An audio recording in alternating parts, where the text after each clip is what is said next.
রব্বুল আলামিন কোরআন কারীমে ইরশাদ করছেন, ফাকানা কাবা কওসাইনি আও আদনা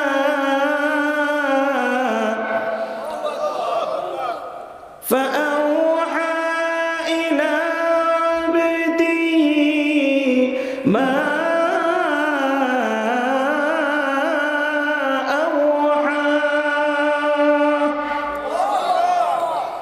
নবীজি আল্লাহ তাআলার এত কাছে চলে গেলেন,